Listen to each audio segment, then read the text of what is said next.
Um menino de 6 anos fecha os olhos diante do piano da escola e começa a cantar Azul da Cor do Mar, com uma voz grave que não deveria sair daquela garganta infantil, controlando o diafragma com técnica de décadas, alternando entre registro de peito e falsete com precisão cirúrgica que nenhum professor havia ensinado.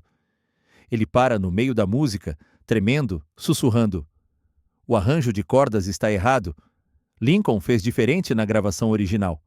Eu lembro da sessão no estúdio Glen South, do cheiro de madeira envernizada e cigarro, do calor insuportável dos refletores. Como explicar que uma criança brasileira que nunca teve aulas de música domina técnicas vocais avançadas de soul e funk? E mais perturbador, por que ele chora ao ouvir gravações antigas, murmurando nomes de músicos mortos como se fossem velhos amigos que deixou para trás? Era uma manhã abafada de agosto, quando o calor do Rio de Janeiro transformava a Tijuca em um forno úmido.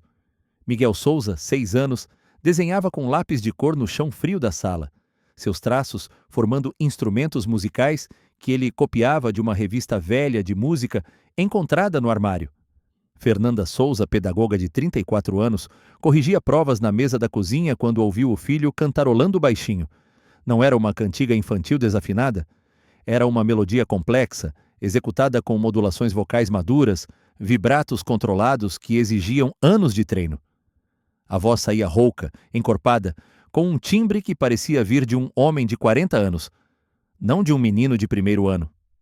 Fernanda caminhou até a sala e o que viu a fez parar no batente da porta, prendendo a respiração. Miguel estava de pé, olhos fechados, mãos gesticulando como se segurasse um microfone invisível. Mas não eram gestos aleatórios de criança. Era a linguagem corporal de um performer experiente. Peso transferido para uma perna, ombros relaxados, cabeça inclinada no ângulo exato para projetar a voz. Cada movimento sincronizado perfeitamente com as pausas da melodia. Miguel, onde você aprendeu a cantar assim? Fernanda sentou-se no sofá, suas mãos tremendo ligeiramente. O menino abriu os olhos, aqueles olhos castanhos profundos que sempre carregavam uma melancolia estranha, como se uma alma cansada observasse o mundo através daquele rosto pequeno. Não aprendi, mãe. Eu sempre soube, respondeu Miguel com uma naturalidade desconcertante. Eu sou Sebastião Rodrigues Maia e posso provar. Todo mundo me chamava de Tim. Eu lembro de cada acorde, de cada briga com o produtor, porque eles não entendiam meu som. Lembro do Lincoln no teclado, do Hildon nos vocais, do peso no peito quando eu subia no palco. Eu sinto falta deles, mãe. Sinto falta do Roberto, do Erasmo. A gente começou junto, sabe? Fernanda sentiu o mundo girar. Seu filho de 6 anos acabara de recitar o nome completo de Tim Maia, Sebastião Rodrigues Maia, e mencionara Lincoln Olivetti e Hildon, músicos da era de ouro da soul, musique brasileira, como se falasse de colegas de trabalho. Como uma criança que mal sabia ler conheceria esses nomes? Miguel nunca havia estudado música, nunca frequentara shows. A família mal tinha dinheiro para televisão a cabo. Mamãe, Miguel continuou, sua voz quebrando em uma emoção impossível para sua idade. Eu sei que parece loucura, mas quando fecho os olhos, eu ainda sinto o palco vibrando sob meus pés. Eu ouço os metais explodindo na introdução de Gostava Tanto de Você. Eu sinto o gosto de uísque na garganta antes de cantar, e eu lembro de ter errado tanto, de ter perdido tanto tempo com besteira. E agora estou aqui de novo, pequeno, e eu só queria uma chance de fazer direito dessa vez. Lágrimas escorriam pelo rosto de Miguel enquanto ele falava, e Fernanda sentiu cada certeza sobre a realidade desmoronar como areia escorregando entre seus dedos. O que ela faria com um filho que carregava memórias impossíveis de uma vida que não era dele? E se Miguel estivesse certo? E se a alma do maior cantor de soul do Brasil realmente habitasse aquele corpo pequeno, carregando consigo todo o peso de uma existência vivida com intensidade demais? A noite daquele dia foi a mais longa que Fernanda já vivera. Depois que Miguel adormeceu, exausto de tanto chorar, ela ficou sentada na cozinha com uma xícara de café frio entre as mãos, olhando para o celular. Precisava ligar para Bruno, mas como explicaria... Ao marido que o filho deles acreditava ser a reencarnação de Tim Maia? Bruno era mecânico, homem prático, que consertava motores com as próprias mãos e acreditava apenas no que podia tocar, ver, medir. Quando Bruno chegou do trabalho perto da meia-noite, com as mãos ainda manchadas de graxa, encontrou a esposa com os olhos vermelhos de choro. Antes que ela pudesse falar, ouviu Miguel cantarolando no quarto. Não era uma cantiga de ninar. Era um groove de soul profundo, voz rouca modulando entre graves impossíveis e agudos cristalinos. Bruno caminhou até o quarto do filho e ficou parado no batente da porta, observando. Miguel estava sentado na cama, de costas, balançando o corpo em um ritmo que ele parecia sentir em cada célula. Quando percebeu a presença do pai, virou-se. Seus olhos estavam diferentes. Carregavam uma tristeza antiga, como se tivessem visto décadas de palcos, de noites vazias depois dos shows, de amores perdidos e oportunidades desperdiçadas. Pai, disse Miguel com uma voz que soou grave demais para aquele corpinho. Eu preciso que você acredite em mim. Eu sei que parece impossível, mas eu sou o Sebastião. Todo mundo me chamava de Tim. E eu posso provar. Bruno sentou-se na beirada da cama, as pernas tremendo. Ele sempre fora cético em relação a qualquer coisa que não pudesse explicar com lógica, mas havia algo nos olhos do filho que o fazia hesitar. Não era fantasia infantil, era convicção absoluta, misturada com uma vulnerabilidade que partia o coração. Como você... Pode provar, Miguel? Perguntou Bruno, forçando a voz a permanecer calma. Miguel levantou-se e foi até a estante onde guardava seus poucos livros escolares. Pegou um caderno de desenho e começou a rabiscar rapidamente. Não eram desenhos de criança. Eram diagramas musicais, pentagramas com notas dispostas em sequências complexas, cifras de acordes que Bruno não compreendia, mas que pareciam seguir uma lógica matemática precisa. Essa aqui é a linha de baixo de Réu Confesso, explicou Miguel, apontando para uma sequência específica. A maioria das pessoas toca errado porque simplifica, mas a linha original tem essa nota de passagem aqui. Um Fá sustenido que muda tudo. Lincoln entendeu isso na primeira vez que mostrei para ele. O som ficou redondo, sabe? Como quando você ajusta um motor e, de repente, ele ronca perfeito. Bruno sentiu um arrepio percorrer sua espinha. O filho estava usando uma metáfora de mecânica, comparando música com o trabalho que ele, Bruno, fazia todos os dias. Mas mais perturbador era a precisão técnica com que Miguel descrevia conceitos musicais que ele nunca havia estudado. No dia seguinte, Fernanda tomou uma decisão. Ligou para a escola municipal onde trabalhava e pediu um favor à professora de artes, Ana Beatriz Cardoso, uma mulher de 50 e poucos anos que havia sido pianista profissional antes de se tornar educadora. 20 minutos depois, estavam na sala de música da escola, diante de um piano vertical velho, com algumas teclas desafinadas e a madeira descascando nas bordas. Ana Beatriz observava Miguel com curiosidade, enquanto Fernanda explicava rapidamente a situação, omitindo a parte sobre reencarnação e focando apenas no fato de que o filho demonstrava habilidades musicais inexplicáveis.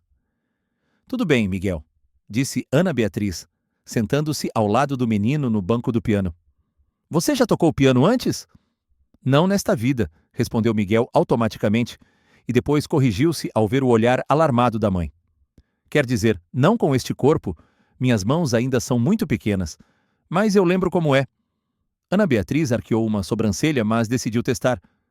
Mostre-me um acorde de dó maior. Miguel posicionou os dedos sem hesitar. Polegar no dó, dedo médio no mi, mindinho no sol. A postura estava perfeita, pulso relaxado, dedos curvados na angulação exata.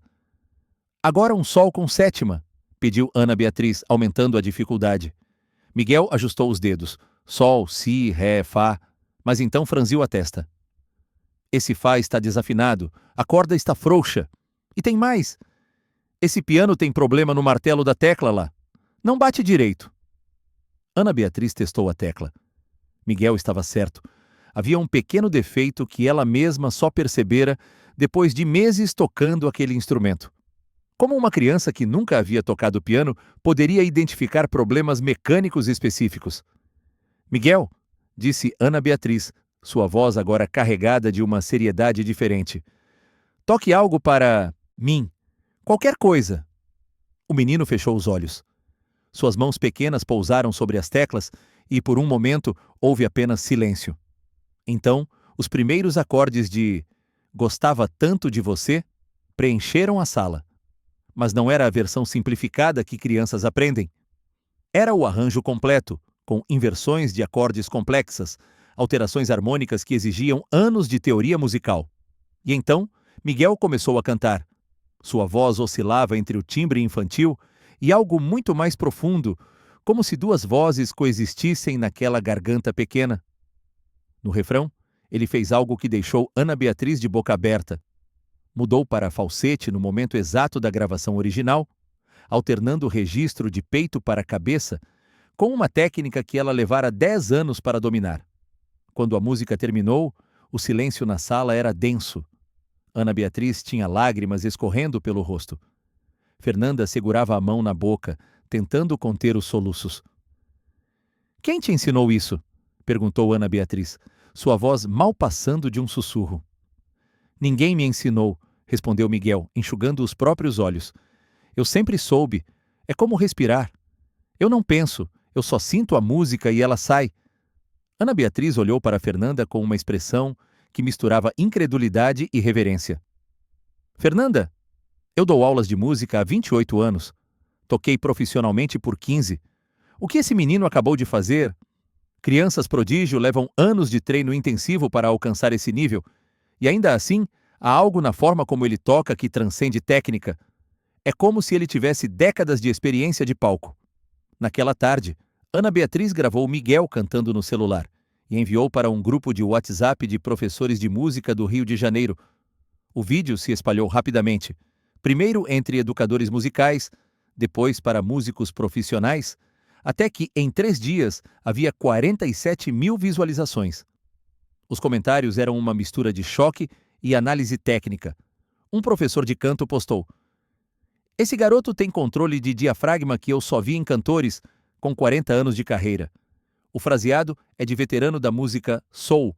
Como isso é possível?" Um músico de estúdio escreveu: "Pausei o vídeo várias vezes para analisar. Ele está usando técnicas de inflexão vocal que são assinatura do Tim Maia. Vibratos no momento exato, respiração circular nas frases longas. Ou esse menino é um gênio da imitação, ou estamos diante de algo inexplicável." Foi através desses comentários que Dorival Santos, 73 anos, músico aposentado, que morava a 6 quarteirões da família Souza, descobriu sobre Miguel. Dorival havia tocado baixo na banda de Tim Maia em 1975, em um período curto mas intenso de sua carreira. Quando viu o vídeo, sentiu o coração disparar. Conhecia aquele jeito de cantar intimamente. Tinha passado meses em turnê, noite após noite, ouvindo aquela voz a poucos metros de distância. Na manhã de uma quinta-feira, Dorival bateu na porta dos Souza. Bruno estava em casa, em dia de folga, e atendeu encontrando um senhor negro de cabelos brancos, mancando levemente de uma perna, segurando um estojo de baixo em uma das mãos. "Meu nome é Dorival Santos", apresentou-se o visitante. "Eu toquei com Tim Maia em 1975 e eu preciso conhecer o menino." Bruno convidou-o para entrar. Fernanda estava na cozinha preparando o almoço, e ao ouvir o nome de Dorival, largou a colher e veio para a sala, enxugando as mãos no avental. Miguel estava assistindo desenho animado na televisão, mas, quando viu Dorival, algo mudou em sua expressão. Levantou-se lentamente como se reconhecesse um velho conhecido. "Você tocava baixo", disse Miguel, sua voz carregada de certeza. "Seu Dorival, você sempre usava calça boca de sino, tinha uma laranja que você adorava, e você tinha um jeito especial de tocar. Dedos muito rápidos, mas som sempre redondo." Dorival sentiu as pernas fraquejarem e sentou-se no sofá antes que caísse. "Como você sabe disso?" Miguel aproximou-se e sentou-se ao lado dele. "Porque você tocou comigo. Clube Mackenzie, Madureira, 1975. Faltou luz no meio do show. Lembra? Eu terminei cantando só com você no baixo e um violão. Foi uma das melhores apresentações da minha vida, porque a música ficou crua, verdadeira." As lágrimas começaram a escorrer pelo rosto enrugado de Dorival. Aquele show no Club Mackenzie era uma memória preciosa que ele guardava como tesouro. Nunca havia contado os detalhes para ninguém, porque parecia uma história pequena demais para importar. Mas, para ele, aquela noite significara tudo. O momento em que sentiu que realmente entendia música, que estava fazendo parte de algo maior. Tem mais, continuou Miguel. Você usava aquela calça laranja, boca de sino, que tinha um rasgão pequeno na barra? Sua mãe tinha costurado, mas ainda dava para ver o remendo. Dorival levantou-se abruptamente e foi até a janela, tentando controlar a emoção. Como uma criança de 6 anos poderia saber sobre o remendo na calça? Aquele detalhe não aparecia em nenhuma foto. Estava visível apenas se alguém olhasse de perto. E apenas quem estivesse no palco naquela noite teria visto. Quando Dorival se virou novamente, sua decisão estava tomada. Abriu o estojo e retirou uma fotografia amarelada que guardava há décadas. Era uma imagem do backstage do Club Mackenzie, tirada por um amigo fotógrafo. Mostrava o grupo de músicos, mas o local não estava identificado. Onde foi tirada essa foto? Perguntou Dorival, estendendo-a para Miguel. O menino pegou a fotografia com cuidado, como se segurasse algo sagrado. Estudou por alguns segundos e então um sorriso nostálgico apareceu em seu rosto. Madureira, Club Mackenzie. Vê esse espelho quebrado no canto? O dono do clube nunca consertou. E aqui? Apontou para o fundo da foto. Essa é a porta do banheiro que ficava trancada. A gente tinha que usar o do outro lado do corredor. Dorival sentou-se novamente, desta vez com as pernas definitivamente sem força. Pegou a foto das mãos de Miguel e olhou para os detalhes que o menino havia apontado. Estava tudo certo. O espelho quebrado, a porta trancada, memórias tão específicas que nem ele mesmo prestava atenção consciente, mas que estavam lá, enterradas em sua lembrança daquele dia. Tem uma coisa que eu nunca contei para ninguém, disse Dorival, sua voz quebrando. Tim gravou uma versão de Fly Me to the Moon, que nunca foi lançada. Era em inglês, e ele achava que a pronúncia não estava boa. Lincoln e eu éramos os únicos que sabíamos. Miguel fechou os olhos, como se acessando um arquivo distante. Eu lembro. A gente gravou no estúdio do Lincoln, num sábado à tarde. Fiz 3 takes. No segundo ficou melhor, mas eu fiquei insatisfeito com o To the Moon. Parecia forçado. Lincoln disse que estava bom, mas eu sou perfeccionista. Guardei a fita e nunca mais mexi. Dorival cobriu o rosto com as mãos. Estava tudo certo. O dia, o número de takes, até mesmo a frase específica com a qual Tim havia ficado insatisfeito. Como explicar isso? Como uma criança da Tijuca, de família simples, sem acesso a arquivos históricos ou a pessoas que estiveram naquele estúdio, poderia saber algo tão específico? Naquele momento, Fernanda compreendeu que a situação havia ultrapassado os limites que ela poderia gerenciar sozinha. Não era mais apenas sobre acreditar ou não no que Miguel dizia. Havia evidências acumulando-se, detalhes impossíveis, validações de pessoas que realmente conheceram Tim Maia. Algo estava acontecendo que transcendia sua compreensão de mãe, de pedagoga, de mulher racional. Seu Dorival, disse Fernanda sentando-se ao lado dele. O senhor conhece alguém que possa nos ajudar a entender isso? Alguém que estude esses casos? Dorival pensou por um longo momento, enxugando os olhos com as costas da mão. Conheço uma psicóloga na UFRJ, a doutora Camila Nogueira. Ela pesquisa memórias de vidas passadas em crianças. É séria, científica, nada de charlatanismo. Se alguém pode ajudar vocês a entender o que está acontecendo, é ela. Fernanda pegou o celular com mãos tremendo e anotou o contato. Naquela mesma tarde, ligaria para a doutora Camila Nogueira, sem saber que aquele telefonema daria início a uma investigação que abalaria as certezas de cientistas, emocionaria músicos veteranos e, eventualmente, colocaria Miguel no palco do Vivo Rio, diante de milhares de pessoas, para o teste definitivo de suas alegações impossíveis. Enquanto isso, Miguel voltou para a televisão, assistindo desenhos como qualquer criança de 6 anos, mas de vez em quando cantarolava baixinho melodias de soul que não tocavam na TV, movendo os dedos como se tocasse um piano invisível, carregando em seus olhos pequenos o peso imenso de uma alma que havia vivido, amado, errado e, aparentemente, retornado para uma segunda chance. Fernanda discou o número que Dorival havia passado, com dedos que tremiam ligeiramente.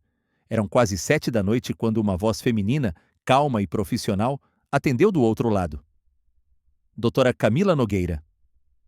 Doutora, meu nome é Fernanda Souza. Eu não sei bem como explicar isso, mas meu filho de 6 anos está dizendo coisas sobre Tim Maia que ele não deveria saber. Dorival Santos, o músico, me passou seu contato. Houve uma pausa. Doutora Camila havia dedicado 15 anos de sua carreira em psicologia transpessoal na UFRJ, investigando casos de memórias de vidas passadas em crianças. Havia visto 23 casos ao longo dos anos, alguns explicáveis por exposição acidental a informações, outros permaneciam mistérios genuínos. Mas um caso envolvendo uma figura pública tão conhecida quanto Tim Maia era inédito. Fernanda, eu gostaria de aplicar um protocolo de avaliação com seu filho. Seria um processo científico gravado, com perguntas específicas. Posso estar aí amanhã pela manhã? Na manhã seguinte, uma mulher de uns 40 e poucos anos, cabelos presos em coque, óculos de armação discreta e uma pasta de couro, tocou a campainha do apartamento dos Souza. Doutora Camila Nogueira tinha uma presença que inspirava confiança. Nem cética demais, nem excessivamente crédula. Apenas uma cientista em busca da verdade. Miguel a recebeu com a mesma naturalidade com que recebia qualquer visita. Não demonstrou nervosismo ou excitação incomum. Sentou-se no sofá, ao lado da mãe, enquanto doutora Camila instalava um gravador digital sobre a mesa de centro. Miguel, vou fazer algumas perguntas sobre a vida de Tim Maia. Algumas dessas informações estão em livros e documentários.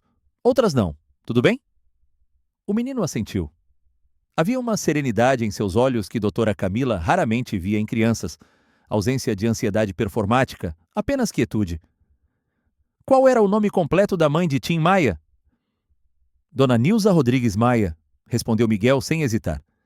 Ela fazia o melhor feijão tropeiro do Rio. Temperava com linguiça calabresa e coentro fresco. Toda vez que eu voltava de viagem era a primeira coisa que eu pedia.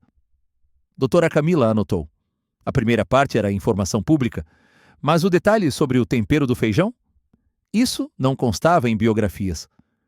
Onde Tim morou nos Estados Unidos? Tar Heel, Carolina do Norte. Trabalhei lavando prato num restaurante de brancos. À noite cantava em bandas de soul music. Eu era o único brasileiro e sofria muito racismo. Me chamavam de Speak, confundiam com o mexicano. Mas quando eu abria a boca para cantar, eles calavam. A música me salvava todos os dias. A voz de Miguel mudou ao relembrar. Ficou mais grave, carregada de uma mágoa antiga. Doutora Camila sentiu um arrepio. A emoção parecia genuína demais, profunda demais para uma criança que estava apenas repetindo informações memorizadas. Quem foi o melhor amigo de Tim na infância? Miguel sorriu, e naquele sorriso havia calor real.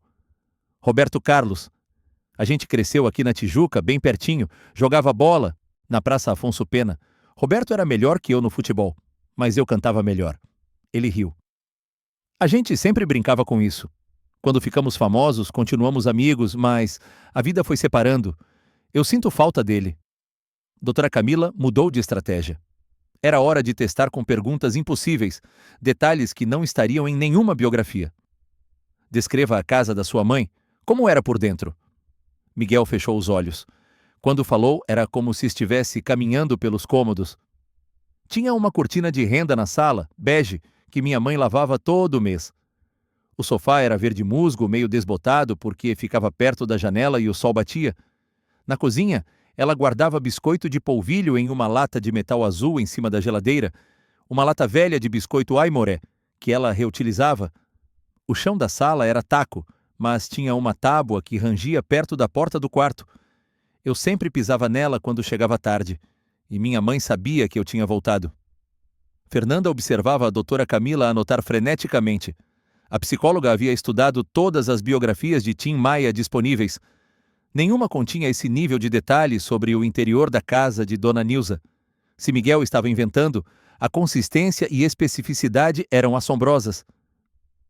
Miguel, vou mostrar algumas fotos. Quero que me diga o que está acontecendo nelas.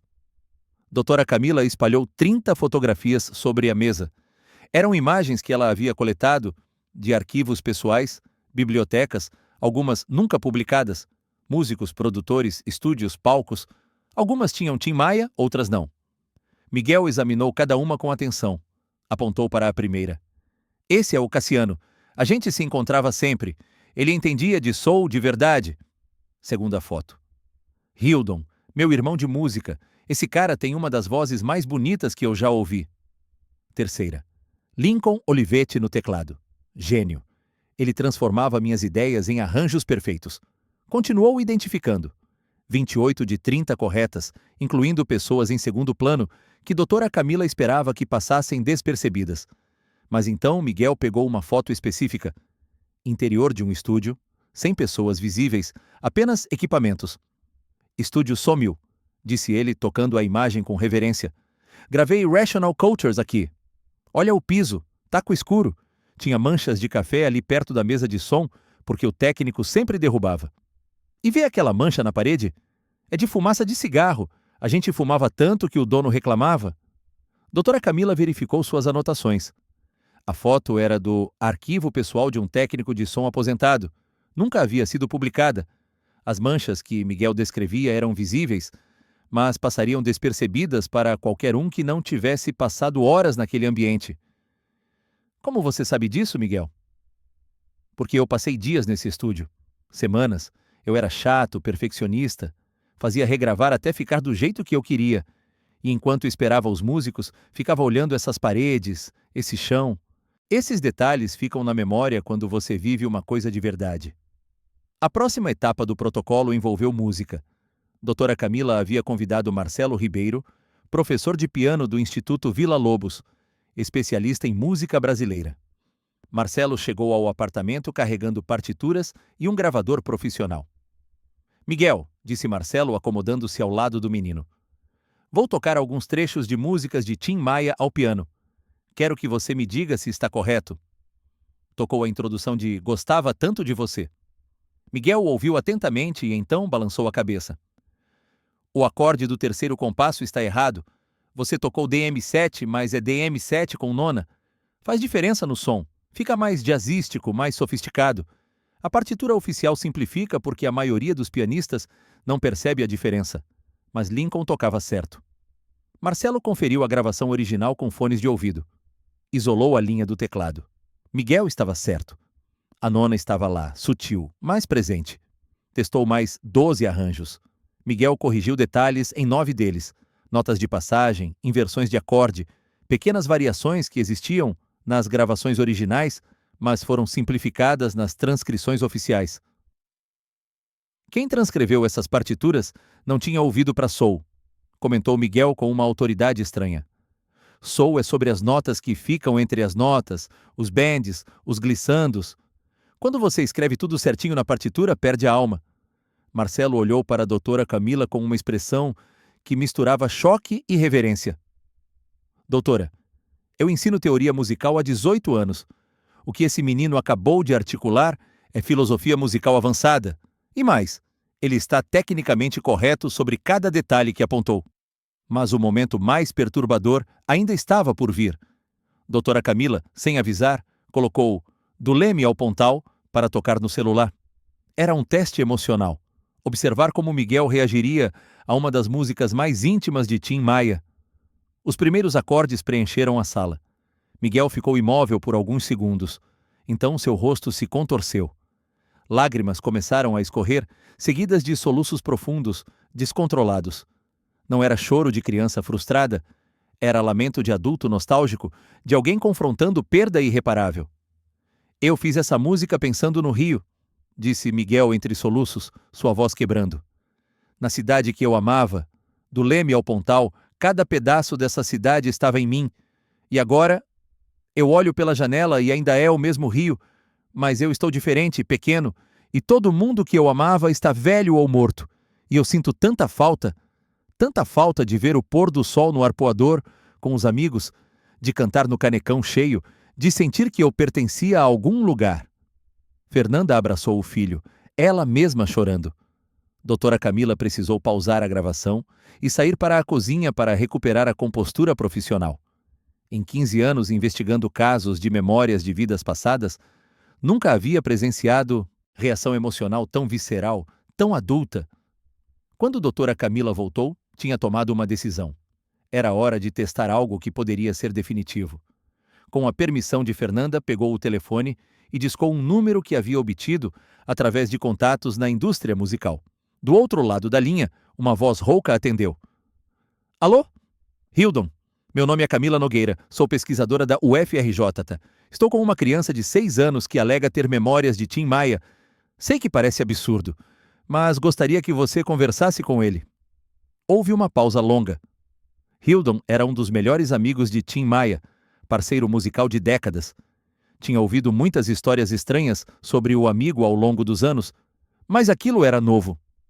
Tudo bem, coloca no viva voz. Doutora Camila ativou o alto-falante. Miguel, que havia se acalmado, olhou para o telefone. Quando falou, sua voz tinha um calor genuíno. Hildon, irmão, quanto tempo? Do outro lado, silêncio chocado. Então, quem é você? Sou eu, Tim. Sei que parece loucura, mas sou eu, e eu posso provar. Lembra quando a gente gravou Acenda o Farol? Você errou a letra 3 vezes porque estava nervoso? Era sua primeira gravação grande e você tinha medo de estragar. Eu te acalmei, te dei um copo de guaraná com açúcar para baixar a ansiedade. Você disse que ia guardar aquele copo de lembrança? O silêncio do outro lado da linha era tão denso que todos na sala prenderam a respiração. Meu Deus! A voz de Hildon saiu trêmula. Eu nunca contei isso para ninguém. Como você sabe? Eu realmente guardei aquele copo. Está na minha casa até hoje. Miguel sorriu através das lágrimas. Porque eu estava lá, mano. E eu lembro do quanto você estava tremendo e do quanto eu queria que você soubesse que você era incrível, que não precisava ter medo. Hildon começou a chorar do outro lado da linha. Tim, é você mesmo? Não sei explicar como, mas sim, eu voltei. Não sei porquê, mas voltei. A ligação durou mais 40 minutos. Doutora Camila observou, gravou, anotou. Cada detalhe que Miguel mencionava, ensaios específicos, brigas bobas, piadas internas, momentos de estúdio que nunca foram documentados, Hildon confirmava, cada vez mais emocionado, cada vez mais convencido. Quando desligaram, Hildon havia prometido visitar. Preciso ver com meus próprios olhos. Se for verdade, se realmente for você, Tim, eu tenho tanta coisa para te contar. Doutora Camila tinha uma última carta para jogar. Havia investigado e descoberto que Lincoln Olivetti, falecido em 2012, tinha uma viúva ainda viva, Dona Marisa Olivetti. Ligou para ela. Dona Marisa, pode parecer estranho, mas estou investigando um caso de uma criança com memórias de Tim Maia. Ela mencionou uma gravação específica, uma versão de Fly Me to the Moon em inglês que teria ficado guardada. A senhora sabe algo sobre isso? Dona Marisa ficou em silêncio por um momento. Como você sabe disso? Encontrei essa fita mês passado limpando o escritório do Lincoln. Está em fita rolo, nunca foi digitalizada, Lincoln nunca falou sobre ela. Como uma criança saberia? Miguel, ouvindo a conversa no viva voz, interveio. Dona Marisa, é o Sebastião. Eu gravei isso num sábado à tarde no estúdio do Lincoln. Fizemos 3 takes. Eu fiquei insatisfeito porque achei minha pronúncia ruim no To the Moon. Parecia forçado. Lincoln disse que estava bom, mas eu sou chato, perfeccionista. Guardamos e eu nunca mais voltei naquele assunto. A respiração de Dona Marisa falhou. Lincoln fez anotações na caixa da fita. Está escrito: Fly Me to the Moon, 3 takes. Tim insatisfeito com pronúncia. Arquivar. Meu Deus! Como você sabe? A investigação estava se transformando em algo muito maior do que um caso isolado. Em menos de 2 semanas, a história de Miguel vazou para a imprensa local. Um repórter do Extra publicou uma matéria de página inteira. Menino de 6 anos, da Tijuca alega ser reencarnação de Tim Maia. A partir daí, foi questão de dias até a TV Globo enviar uma equipe. Flávia Marques, repórter veterana do Fantástico, chegou com câmeras, produtores, disposta a fazer uma investigação séria. A matéria levou 3 semanas para ser produzida, envolveu entrevistas com músicos, especialistas, análise forense de áudio. Quando foi ao ar, no domingo à noite, durou 34 minutos. Tempo recorde para o programa. 12 milhões de telespectadores assistiram Miguel cantando, corrigindo partituras, descrevendo memórias, chorando ao ouvir músicas de sua vida anterior. O Brasil se dividiu. Metade dos comentários nas redes sociais eram céticos, criança treinada, aproveitadores querendo fama, coincidência. A outra metade estava comovida, convencida, emocionada. Mas, para os cientistas, a questão era diferente. Dr. Jim Tucker, da Universidade da Virgínia, maior autoridade mundial em reencarnação infantil, com 45 anos de pesquisa, viu a matéria. No dia seguinte, enviou e-mail para a doutora Camila Nogueira. Doutora Nogueira, acompanho seu trabalho há anos. O caso Miguel Souza é o mais robusto que já vi. Gostaria de aplicar meu protocolo de 200 perguntas via videoconferência. Se os resultados forem o que espero, este pode ser o caso mais bem documentado de memória de vida passada na história da ciência. A videoconferência com o Dr. Jim Tucker aconteceu numa terça-feira chuvosa. Miguel sentou-se diante do notebook emprestado pela escola, com a doutora Camila Nogueira ao lado coordenando a sessão. Na tela, um homem de cabelos grisalhos, óculos de armação metálica, observava com a atenção de quem dedicou décadas à busca de respostas que a ciência tradicional evitava. Miguel, vou fazer 200 perguntas sobre Tim Maia. Algumas você pode responder, outras não. Não há problema em dizer não sei, entendido? O menino assentiu. Durante 4 horas, Dr. Tucker aplicou seu protocolo desenvolvido ao longo de 45 anos, investigando 2.700 casos. Perguntas sobre infância, família, carreira, relacionamentos, detalhes íntimos, medos, alegrias, fracassos. Miguel respondeu 188 com especificidade assombrosa. 12 ele admitiu não lembrar. 0 contradições. Quando terminou, Dr. Tucker removeu os óculos e esfregou os olhos cansados. Doutora Nogueira, em toda a minha carreira nunca vi índice de acurácia tão alto. 94% de correlação factual verificável. A probabilidade estatística de uma criança adivinhar ou inventar esse volume de informações específicas é de 1 em 8,9 bilhões. Cientificamente, estamos diante de algo extraordinário. Mas a verdadeira prova ainda estava por vir. Doutora Camila, depois de semanas de negociação delicada, conseguiu o contato de Carmelo Maia, filho de Tim Maia. Carmelo havia se mantido afastado do caso publicamente, cético e protetor do legado do pai. Concordou em encontrar Miguel apenas porque Hildon insistira pessoalmente. O encontro foi marcado num café discreto no Leblon.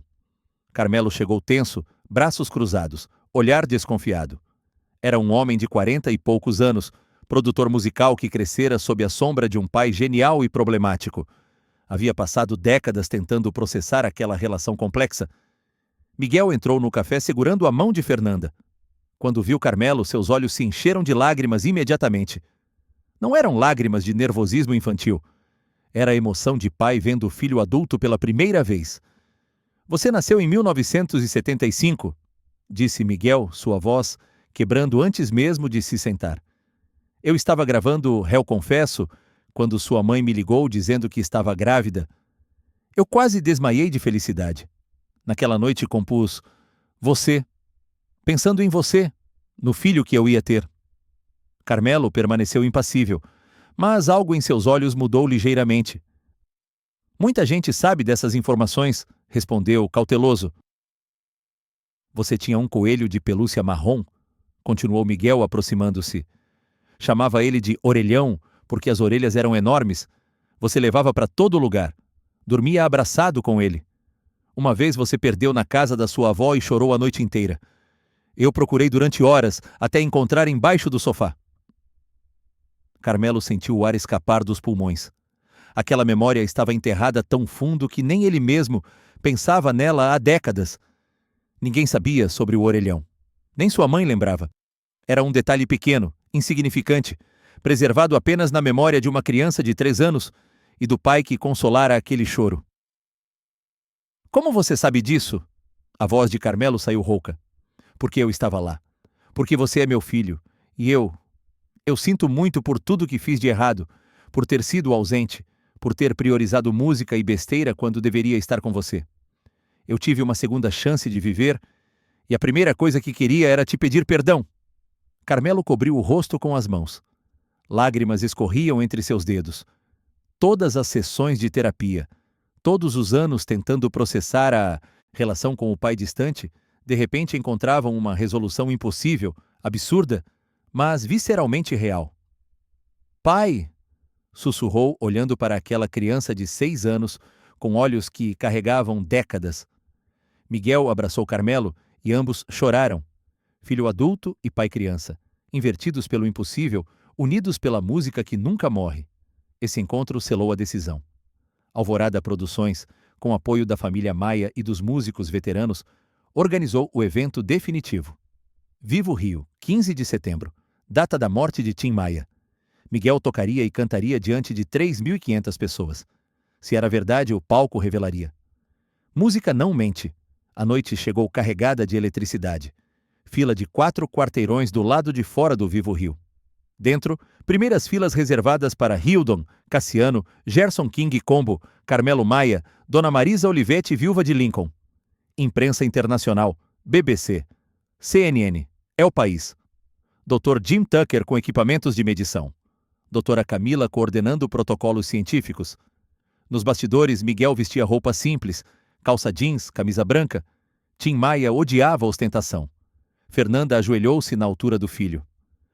Você tem certeza, meu amor? Miguel sorriu. Mãe, esse palco é meu lar. Sempre foi. Às 20h15, luzes se apagaram. Silêncio absoluto tomou conta das 3.500 pessoas. Miguel caminhou até o piano no centro do palco. Seus passos eram pequenos, mas a forma como se movia, peso do corpo, postura, era de performer veterano. Ajustou o banco na altura exata, pousou as mãos sobre as teclas. Fechou os olhos e começou. Os primeiros acordes de Gostava Tanto de Você preencheram o espaço. Mas não era a versão conhecida. Era arranjo mais lento, jazzístico, que nunca fora gravado. Hildon se levantou bruscamente na plateia, reconhecendo imediatamente. Era a versão que Tim ensaiara com ele em 1984, mas nunca registrara. Quando Miguel começou a cantar, algo impossível aconteceu. Sua voz oscilava, ora infantil, ora grave, como se duas gargantas coexistissem.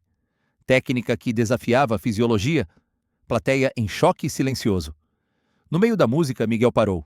Abriu os olhos, olhou para a plateia. Eu nunca gravei essa versão. Era para ser faixa escondida do Disco Club, mas o produtor cortou. Lincoln tocava Rhodes, não piano. Deixa eu fazer do jeito que era para ter sido. Recomeçou. Dessa vez, suas mãos pequenas imitavam no piano acústico a sonoridade exata do Rhodes elétrico, técnica de toque, pedal, dinâmica, impossível sem anos de estudo específico. Dona Marisa, viúva de Lincoln, desabou em choro. Lincoln me contou dessa versão cortada 2 semanas antes de morrer. Ninguém mais sabia como... Miguel emendou, azul da cor do mar. Mas no segundo refrão cantou verso diferente, palavras que não existiam na gravação oficial. Gerson King Combo, gritou da plateia. Esse era o verso original. Tim mudou na masterização final. Não havia gravações de ensaio preservando aquele verso. Apenas quem estivera no estúdio Glen South em 1970 saberia. Quando a música terminou, Miguel não parou. Começou a improvisar, melodia nunca ouvida. Soul puro misturado com samba, jazz, funk. Letra brotando espontânea. Eu voltei, não sei porquê. Será que vim fazer melhor? Será que vim cantar de novo? Ou será que vim para te mostrar que a música não morre nunca, que a alma não esquece o que amou? Plateia em pé. Lágrimas coletivas. Cassiano subiu ao palco. Abraçou Miguel. Irmão, é você mesmo, não é? Miguel, chorando. Eu nunca fui embora, Cassiano. A música me trouxe de volta. Abraço longo. Homem de 70 anos e criança de 6, unidos por algo que transcendia corpo, tempo, morte. Então Carmelo subiu. Ajoelhou-se diante de Miguel. Pai, eu senti sua falta todos os dias. Miguel colocou mão pequena no rosto de Carmelo. Meu filho, você se tornou um homem tão bonito. Eu sempre soube que você seria forte. Silêncio reverente na plateia. 3.500 pessoas testemunhando impossível tornado real. Dr. Jim Tucker caminhou até o microfone. Como cientista, preciso afirmar. Analisei 2.700 casos em 45 anos. Este apresenta 47 correlações factuais independentemente verificadas. Probabilidade estatística de coincidência: 1 em 8,9 bilhões. Pela primeira vez na minha carreira, não consigo oferecer explicação racional alternativa. Hildon pegou o microfone, voz embargada. Não sei explicar, mas meu irmão está aqui. A música não mente, o coração não mente. Manchetes internacionais na manhã seguinte. Ciência confirma. Caso Tim Maia desafia a explicação racional. Música prova reencarnação? Criança brasileira convence especialistas. 6 meses depois, Miguel lançou o álbum De Volta ao Princípio. Regravações e músicas novas. 100% da renda para Instituto Tim Maia, criado pela família para escolas de música em comunidades carentes. Miguel continuou estudando normalmente. Primeira série, lição de casa, brincadeiras. Mas aos sábados conduzia workshops gratuitos de música na Tijuca. Crianças da comunidade aprendiam soul, técnica vocal, amor pela música que transcende barreiras. Dr. Jim Tucker publicou paper que abalou comunidade científica. The Tim Maia Case: Strongest Evidence for Reincarnation in Modern Science. Universidades do mundo inteiro solicitaram cópias. Numa entrevista 6 meses depois do show, Fernanda refletiu. Eu tive que aceitar que meu filho carrega alma antiga, mas ele ainda é criança. Meu papel é proteger essa dualidade, deixar ele viver as duas vidas, a que foi e a que está sendo. Miguel brincava no chão da sala, carrinhos espalhados, cantarolando "Réu confesso" baixinho. Quando perguntado se lembrava de tudo, sorriu. Eu lembro do essencial, mãe. Lembro que música é sobre amor, que segunda chance é presente, que a gente volta para fazer melhor. Do lado de fora, o rio continuava sendo rio. Sol no arpoador, samba nas esquinas, alma resiliente. E em algum lugar da Tijuca, uma criança de 6 anos carregava décadas de música na alma, provando que talvez, só talvez, a morte seja apenas pausa entre sinfonias da mesma canção eterna. E se a morte não for o fim? E se as almas realmente voltam para terminar o que começaram? Miguel voltou para cantar. E você, se tivesse outra chance, voltaria para fazer o quê?